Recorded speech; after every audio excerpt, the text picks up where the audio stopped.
मुझे नहीं लगता कि मैं दोबारा कश्मीर जाऊंगी। सांस लेने में मुझे इतनी ज़्यादा दिक्कत होने लगी and every time I use to go to washroom I use to bleed. Kashmir जाना मेरी ज़िंदगी का वर्स्ट नाइटमेयर साबित हुआ है। अजीब सी घबराहट हो रही थी। आई न्यू कि हाँ, something bad is going to happen. I could not walk. मेरी I have to rush to the hospital. So my blood pressure was very high, my heart rate was very high, my breathing rate was very low. Okay तो जैसे कि आप लोग को पता ही होगा और जिनको नहीं पता है मैं उन्हें बता दूं कि कुछ दिनों पहले मैं कश्मीर गई थी 4 दिन के लिए।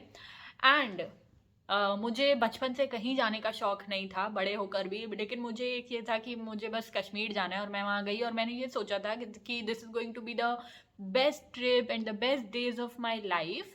लेकिन क्या हुआ, वो वर्स्ट ट्रिप मेरी ज़िंदगी की अभी तक की साबित हुई है। और मुझे नहीं लगता कि मैं दोबारा कश्मीर जाऊंगी। इट्स नॉट अबाउट कि कश्मीर, वो सबको ही पता है कि कश्मीर ऑब्वियसली बहुत ब्यूटीफुल है। हम रील्स में देखते हैं और वीडियोस में देखते हैं, सब जगह देखते हैं Kashmir is really very beautiful. जितना हम फोटो वीडियो में देखते हैं उससे भी कहीं ज़्यादा। बट मेरे लिए वो वहाँ जाना कितना ही डेंजरस साबित हुआ है वो मैं आज की वीडियो में आप लोगों को बताऊंगी। और आज तक मैं उस ट्रिप की वजह से क्या मतलब कि बहुत उसके रिperकशंस फील कर रही हूँ। अभी भी आप लोग देख सकते हैं, यहाँ पे मेरी आँख के ऊपर आपको कुछ बम्स टाइप के दिख रहे होंगे, यहाँ पे आप लोगों को दिख रहे होंगे, यहाँ पे आप लोगों को दिख रहे होंगे। सो कश्मीर में अक्टूबर में गई थी और कश्मीर जाना मेरी ज़िंदगी का वर्स्ट नाइटमेयर साबित हुआ है। और अभी 1-2 महीने हो गए हैं बट स्टिल अभी तक आई एम फेसिंग द रिperकशंस। अब मैं बताती हूँ कि एक्चुअली हुआ क्या था उस ट्रिप पे या उस ट्रिप से आने के बाद। हाँ, हम कश्मीर गए थे। फर्स्टली हम लैंड हुए थे श्रीनगर में, बट हम श्रीनगर पहले दिन नहीं रुके थे। हमारा 4 दिन का ट्रिप था तो हम श्रीनगर नहीं रुके थे, हम डायरेक्ट गए थे श्रीनगर से पहलगाम हम गए थे। ठीक है, क्योंकि एयरपोर्ट तो श्रीनगर में, तो श्रीनगर से हम पहलगाम गए थे फर्स्ट डे। श्रीनगर में बहुत ज़्यादा सर्दी नहीं थी, लेकिन पहलगाम में जो सर्दी थी वहाँ पे जब अगले दिन हम जब सो के उठे तो वहाँ पे स्नो गिरना स्टार्ट हो गई थी। And I live in UP in Lucknow, तो बहुत ज़्यादा सर्दी यहाँ नहीं होती है। जितनी सर्दी यहाँ जनवरी फेब में भी नहीं होती है। अब मैं बता रही हूँ ना आप लोगों को कि उस समय स्नो गिरनी स्टार्ट हो गई थी, जबकि वहाँ के जो लोकल लोग थे वो बता रहे थे कि इस समय स्नो गिरती नहीं है। But we were lucky to see that snow. तो उस समय स्नो गिरनी स्टार्ट हो गई थी पहलगाम में, तो आप समझ सकते हैं कि कितनी सर्दी वहाँ होगी। स्नो गिरनी स्टार्ट हो गई थी तो हमने तो भैया स्नो देख के, हम तो यूपी वाले बड़े एक्साइटेड हो गए कि वाह कितना मज़ा आएगा। चारों तरफ धीरे धीरे करके पूरी, पहले तो हाइट पे स्नो गिर रही थी, फिर पूरे पहलगाम में सब जगह स्नो गिरने लगी। और हम लोग बहुत सारी जगह हम लोग पहलगाम में ही घूमने गए। जैसे एक है बाइसरन वैली जिसको हम कहते हैं मिनी स्विट्ज़रलैंड ऑफ इंडिया, वहीं से ही स्टार्ट हुआ था ये सारी कहानी मैं आपको बताती हूँ। तो हम चलते गए हाइट पर। तो हाइट पर वहाँ या फिर पहाड़ों पे जाने के लिए कोई पैदल ऐसे नॉर्मल लोग नहीं जा सकते, उनको क्या होता है घोड़े से जाना रहता है। तो हॉर्स से हम जाने लगे ऊपर। जैसे जैसे हम जाने लगे पहाड़ों पे, मतलब हमको बाइसरन वैली जाना था जिसको मिनी स्विट्ज़रलैंड ऑफ इंडिया कहते हैं। ठीक है, तो हम ऐसे मतलब दैट वाज आई थिंक बहुत दूर था वो, तो घोड़े के थ्रू हम लोग जाने लगे। और चारों तरफ स्नो गिर रही है और दूर दूर तक कोई नॉर्मल आदमी नहीं दिख रहा है। हमारे साथ जो थे जिनके घोड़े थे वो हमें लेके गए। तो हम लोगों ने 3 लोग थे हम, तो 3 घोड़े करे, तो तीनों पे एक एक लोग बैठे थे। और जो जिनके घोड़े थे वो हमें लेके जा रहे थे बाइसरन वैली घुमाने के लिए, मिनी स्विट्ज़रलैंड ऑफ इंडिया। तो हम लोग चलते चले गए घोड़ों से। बहुत लंबा रास्ता था वहाँ तक जाने के लिए। और हाँ, धीरे धीरे करके स्नो पड़नी स्टार्ट हो गई और इतनी ज़्यादा ठंड लग रही थी उस वक्त, बहुत ज़्यादा ठंड लग रही थी। बट जब हम पहुँचे मिनी स्विट्ज़रलैंड ऑफ इंडिया तक, तब तक तो बिल्कुल हालत ख़राब हो चुकी थी। हम वहाँ तक पहुँचे और हर तरफ मतलब कुछ नहीं दिख रहा था, हर तरफ सब कुछ वाइट वाइट ही मतलब दिख रहा था तो बड़ा खूबसूरत। बट जब हम वहाँ पे पहुँचे तब तक, जब हम चलते चले जा रहे थे मुझे ऐसा फील हो रहा था कि पता नहीं बहुत ठंड लग रही है। और मुझे ऐसा लग रहा था कि मुझे कुछ फील ही होना मतलब बंद हो जा रहा है, मेरी नाक बह रही है, मेरे आंसू आ रहे हैं, मेरे हाथ में हमें ठंड ही लगना एक समय पे बंद हो गई थी। और ये एक्चुअल कब हुआ था, जब हम लोग मिनी स्विट्ज़रलैंड ऑफ इंडिया पहुंच गए थे। वहाँ पे हम लोग बहुत ज़्यादा देर नहीं रुके थे, क्या होता है ना कि हम लोगों ने वो घोड़े पे हम लोगों को 4-5 जगह घूमना था, तो जब हम मिनी स्विट्ज़रलैंड ऑफ इंडिया, वो हमारी लास्ट डेस्टिनेशन थी, वहाँ तक जब हम पहुँचे थे, चारों तरफ स्नो गिर रही है, इतनी ज़्यादा ठंड पड़ रही है, और पता नहीं कुछ ऐसा, मुझे ऐसा अजीब सा हो रहा था कि चारों तरफ वाइट वाइट देख के कुछ अजीब सी घबराहट हो रही थी।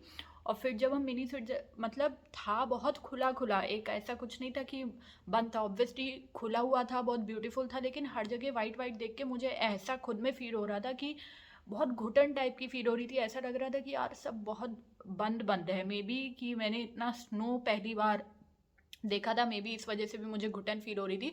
और जब हम उससे मतलब हम लोग उससे निकल के वापस आने वाले थे पहलगाम, जहाँ हमारा होटल था, तो जब उसका जो एग्जिट डोर है मिनी स्विट्जरलैंड ऑफ इंडिया का, बाइसरन वैली, तो वहाँ पे हम 2-5 मिनट रुके। By the way my sister and my brother was also with me, लेकिन मैं उनसे कुछ कह नहीं पा रही थी, क्योंकि मुझे ऐसा लग रहा था कि मैं क्या बोलूँ इन लोगों को। And my sister is she can't handle this kind of medical situation, उनको समझ नहीं आता कि उस सिचुएशन में क्या करना है। And also she was very excited, तो मैं कुछ नहीं बता पा रही थी कि मुझे क्या फील हो रहा है। तो उस समय जब हम एग्जिट डोर से हम निकलने वाले थे, तो मैंने इन दोनों को कहा कि listen, just wait for 5 to 6 minute. तो वहाँ पे बगल में एक बेंच पड़ी हुई थी दरवाजे के पास, तो मैं वहाँ पे जब बैठी, तो लाइक दे वर सीइंग मी कि मेरी नाक बह रही है, मेरे आंसू बह रहे हैं, but I could not feel that. मुझे फील ही नहीं हो रहा था, मेरे को फील ही होना बंद हो गया था कि मुझे इतनी सर्दी लग रही है, या मेरी नाक बह रही है, या मेरे आंसू बह रहे हैं, मुझे कुछ फील नहीं हो रहा था, मुझे इतना ज़्यादा सर्दी लग रही थी। एंड मुझे ऐसा लग रहा था कि पता नहीं, बहुत ज़्यादा घुटन, बहुत ज़्यादा मुझे चक्कर आ रहे थे, आई कुड नॉट स्टैंड। और बहुत ज़्यादा मतलब पता नहीं, बहुत अजीब सा। और मुझे बहुत क्योंकि हाइट पर भी था, तो मुझे बहुत सांस लेने में इशू हो रहा था, मुझे ऐसा लग रहा था मुझे सांस ही नहीं आ रही है। बट हमारे पास कोई रास्ता नहीं था, क्योंकि वहाँ तक जाने, हम जिससे गए थे वहाँ तक, वो हम गए थे हॉर्स से, और हमको वापस भी हॉर्स से ही आना था। बहुत पहाड़ों तक हम ऊपर गए थे, हमको नीचे आना था हॉर्स से ही।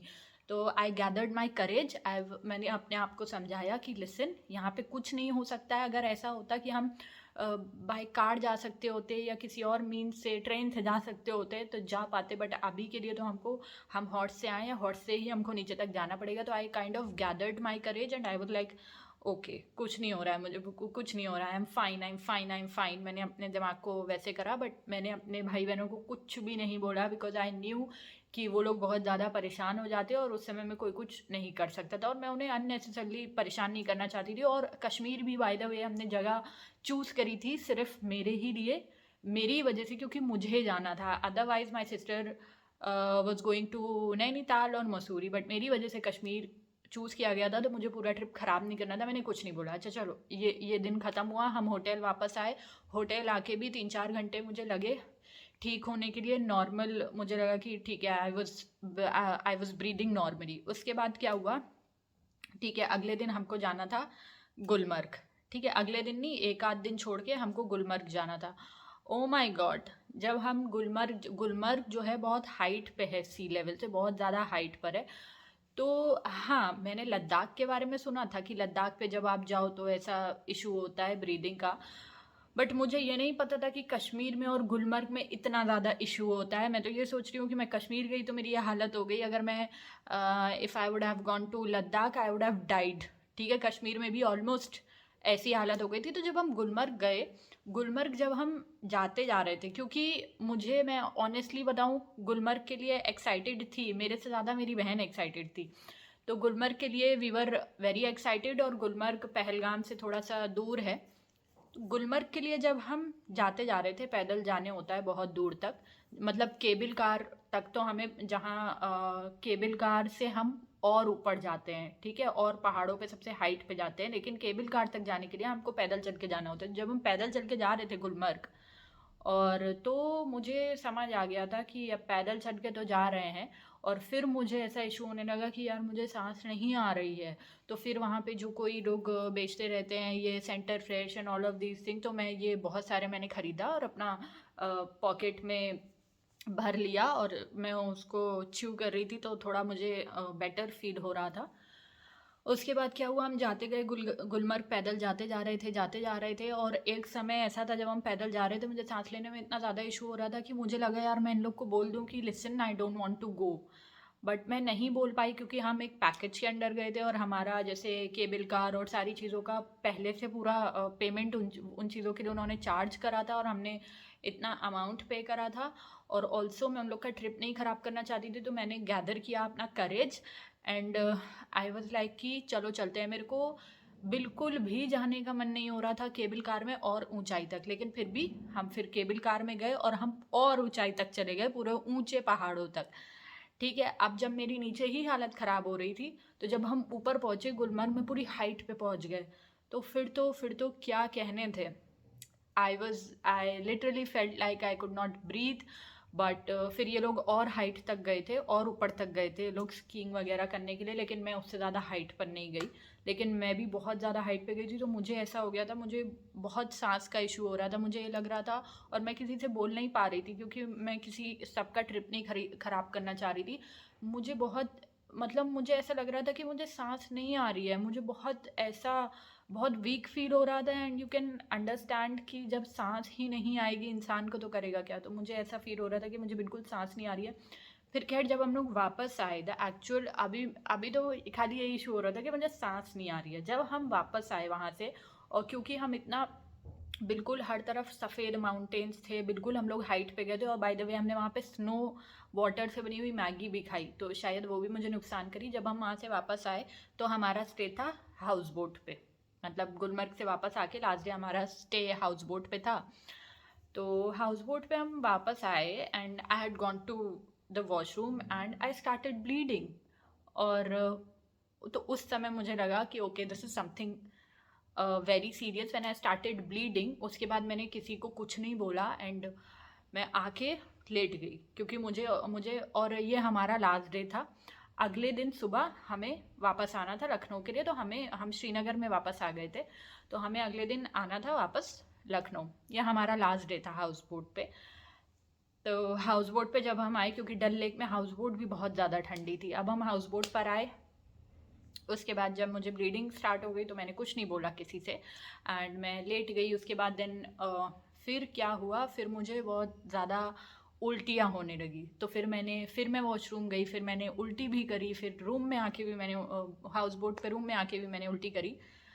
उसके बाद व्हाट हैपेंड वाज कि मुझे ये था कि भैया आज रात यहाँ गुजर जाए, अगले दिन तो हमने अपने लखनऊ वापस लौटना है। किसी तरीके से वो रात कटी। सुबह जब हम उठे तो भी मेरी तबीयत बिल्कुल भी ठीक नहीं थी, लेकिन फिर भी मैंने किसी को कुछ नहीं बताया। I was acting very normal, ताकि मेरी वजह से बाकियों का मूड नहीं ख़राब हो या उनका ट्रिप नहीं ख़राब हो। तो जब हम एयरपोर्ट के लिए निकल रहे थे, तभी भी मेरी तबीयत बिल्कुल भी ठीक नहीं मुझे लग रही थी। आई न्यू कि हाँ something bad is going to happen. यहाँ तक उसके बाद हम जब जब हम अमृतसर पे हमारा ले ओवर था, तो 1.5 घंटे वहाँ पे। उसके बाद जब हम लखनऊ एयरपोर्ट पे आए, लिटरली आई वॉज लाइक, जब सामान लेते हैं हमारा लगेज, तो I was literally sitting on the floor. I could not walk, मेरी बिल्कुल भी हिम्मत नहीं हो रही थी चलने की। I could not even stand, तो I was literally sitting on the floor. और जब हम घर वापस आए तो मुझे लगा कि हाँ चल थोड़ी देर तक तो ठीक है, मुझे लगा कि हाँ अब मैं घर वापस आ गई हूँ, एवरीथिंग इज़ नॉर्मल। थोड़ी देर तक ठीक रहा वो। And then when I had gone to washroom, I started bleeding again and it was like 3-4 बार 5-6 बार ऐसा हुआ। And every time I use to go to washroom I use to bleed, ऐसा होने लगा। और उसके बाद क्या हुआ, फिर भी मैंने इग्नोर करा। मैंने कहा ठीक है ठीक है ठीक है, everything will be fine, everything will be fine. उसी दिन जिस दिन हम वापस आए थे, उसी दिन की मैं बात बता रही हूँ। शाम को आते आते, मतलब शाम आते आते 6 या 7 बज रहे थे, मुझे इतनी तेज़ ठंड लग रही थी कि अक्टूबर में यूपी में कोई भी इतनी सर्दी नहीं होती है, पंखे ऐसे चल रहे थे। उसमें मैंने सॉक्स पहने, मैंने बहुत मोटी मोटी 2 जैकेट पहनी, सब कुछ कर लिया। फिर मुझे इतनी तेज़ ठंड लगने लगी। एंड उसके बाद क्या हुआ, उसके बाद फिर से मुझे सांस लेने में इतनी दिक्कत होने लगी। आई could not breathe and it was sudden, it was something sudden. 1 घंटे के अंदर ऐसा हुआ कि सांस लेने में मुझे इतनी ज़्यादा दिक्कत होने लगी, बहुत ज़्यादा दिक्कत होने लगी। आई कुड नॉट ब्रीद। और फिर क्या हुआ, फिर मैंने कहा, फिर मैं बिल्कुल, जब मेरी बिल्कुल हालत ही ख़त्म हो गई, ख़राब हो गई, तब मैंने कहा कि listen I have to rush to the hospital. तो then we rushed to the hospital and I was then admitted and yes, my blood pressure was very high, my heart rate was very high, my breathing rate was very low. Doctor ने कहा कि हाँ अच्छा हुआ आप आ गए, आपका सब कुछ जो है इम्बैलेंस है, सब बिगड़ा हुआ है. तो then I was admitted to the hospital and then glucose वगैरह सारी चीज़ें करवाई गई सब कुछ. उसके बाद when I got back to the home, तो उसके बाद भी 1-2 दिन तक ऐसा हुआ कि I was whenever I was going to the washroom I was bleeding. 1-2 दिन तक ऐसा हुआ. और अब ये कंडीशन है कि जब भी मैं बाहर जाती हूँ, वहाँ की सर्दी की वजह से ये हुआ कि जब भी मैं अब बाहर जाती हूँ, like I don't go by scooty और बाय बाइक और whatever, I always go by a cab. तो अगर मैं कैब में भी जाती हूँ कभी भी बाहर अब सर्दियों में, तो I have these, I don't know what do we call them, I have these bumps that you can see. क्योंकि अभी कल मैं गई थी कोचिंग, तो I get these kind of bumps all over my body due to coldness. तो अब मैं जब से कश्मीर से आई हूँ, वहाँ की सर्दी से मुझे यहाँ की सर्दी से भी एलर्जी हो गई. अब मैं अगर मैं घर में रह रही हूँ तो ठीक है, अगर मैं बाहर जा रही हूँ तो फिर मुझे ये चीज़ हो जा रही है and all over my body. ये नहीं कि मुझे यहाँ फेस पे हो रहा है, पूरी बॉडी पे मुझे ये हो जाता है जब भी मैं बाहर से वापस आती हूँ, just because of the coldness. तो हाँ, जिस ट्रिप को मैंने सोचा था कि ये ट्रिप मेरी ज़िंदगी की सबसे अच्छी ट्रिप रहेगी, and it had turned out to be the worst trips of my life and it was the worst nightmare. And I am not thinking कि मैं कभी भी दोबारा कश्मीर जाऊंगी. लद्दाख जाने के बारे में तो सोच ही नहीं सकती मैं. कश्मीर में यह हालत हो गई और कश्मीर से आके अभी भी मैं ये सब फेस कर रही हूँ. तो या कोई भी लोग अगर कश्मीर जाएं तो भैया अपना सोच के जाएं. अगर पहले से कोई थोड़ा बहुत भी इशू है, मेडिकल कंडीशन है या किसी घर वाले को इशू है, तो भैया उसे कश्मीर श्रीनगर तक ले जाएं. ठीक है, गुलमर्ग वगैरह ज़्यादा हाइट पे या स्नो में जाने की ना सोचें. जो रील्स हम इंस्टाग्राम पे और इधर इधर यूट्यूब पे देखते हैं ना भैया, मुझे भी वही लगा था, लेकिन मेरे को ये नहीं पता था कि मेरी ये हालत हो जाएगी. ठीक है ना, वहाँ से आके कुछ मैं लाई हूँ या नहीं लाई हूँ वो पता नहीं, लेकिन ये सब और कोल्डनेस से एलर्जी ज़रूर ले आई हूँ. तो कोई भी जाए तो भैया अपना सोच के जाए. चलो बाय.